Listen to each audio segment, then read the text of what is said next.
Hi you guys, welcome back to my channel. It's Nita here from Next with Nita, and today we have Ajeet here, and the lighting just changed on us, so bear with us. We are filming in our living room, just wanted to be more casual, but that means there will be some light fluctuations. So today what we're going to do is we're going to film 5 pieces of advice for couples in 5 minutes. We're going to keep it short and to the point, and we're going to try and use tips that we've learned on our own and not ones that you might necessarily find anywhere else. I guess just we're drawing from personal experience, and so yeah, here we go. 5 marriage tips in 5 minutes. So one thing we see a lot of couples do, and one thing that we used to do in the beginning, was we wouldn't listen to understand the other person. We would listen just to formulate a response to what the other person said. Mm-hmm. And that's really how a lot of disagreements become fights and escalate, because it's very frustrating for either person to feel like they aren't being heard. If your partner is talking and you've already formulated a response, then that means you aren't really listening to what they're saying or where they're coming from. Yeah, exactly. So just work on your listening skills. Try not to be defensive and really come from a place of understanding. And that way you'll avoid a lot of fights. Arguments are okay as long as they don't turn into serious fights, if that makes sense, right? Yeah. So that's our tip number 1. Always be willing to do small things for your partner, because conventionally everyone always gets cookies or flowers or bigger gestures, but what really means a lot is taking care of the small things, like doing the dishes when you might not necessarily want to or have to. If you see their phone lying out, just kind of put it on charge. Little things that actually come from a very loving place that really show that you care about the other person. Yeah, you nailed it. On point. Okay, all right, let's move on to tip number 3. Grass is always greener where you water it. So basically what that means is just put in the effort in your relationship. Don't just have the back of your mind to end things, or don't let even divorce come in mind. Just think that this is it and work hard on it. What you work hard on, whether it's your career or relationships, kind of goes for both, will eventually get better, right? There's certain circumstances where it's not true. Obviously, if you're totally not a match, you'll know right away. But if you've been together for so long and you clearly have this connection, just work at it. Water your marriage.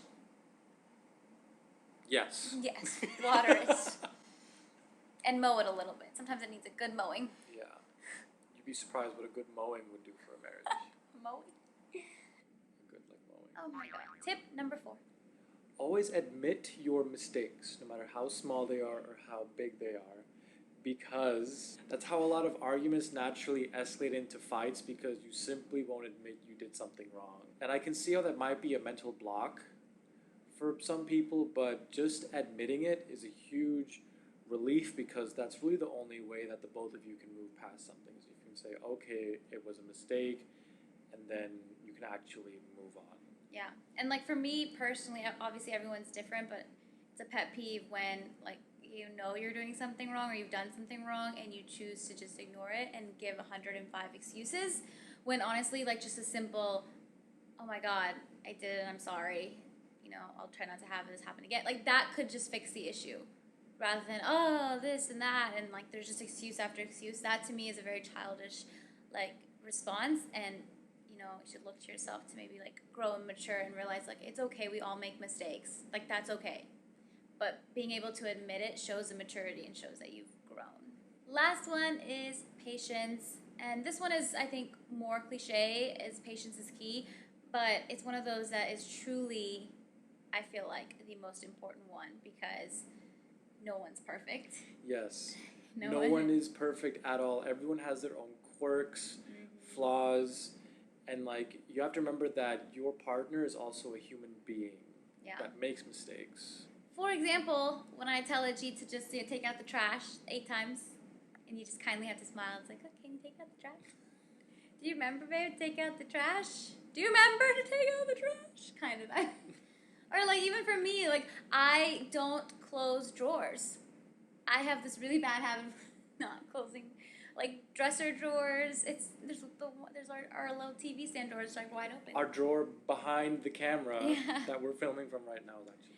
It's just I don't remember to do it, and so Ajeet's been like patient, just kind of like gently reminds, or sometimes it's nice to do something that your partner forgot to do, like it just you didn't close it, I'll close it. That's why you're married, is to like compliment each other and do things like that. Yeah, and so just remember that you guys are equals, and you should treat each other as such, which I feel like is its own little tip in itself. So you get a bonus one. Okay, I don't know if we'll edit this and see if we made it. 5 tips, 5 marriage tips in 5 minutes. Short, sweet, to the point, but also very, very powerful. And if you apply these small tips to your marriage, or even any relationship, whether even if you're not married, I feel like you'll really see a difference, and things will start looking up. Yeah. Or even looking more up. Or just look more up. Right? Let's keep going up. Yeah, just keep going up. So I hope you guys found this helpful, and we will chat soon.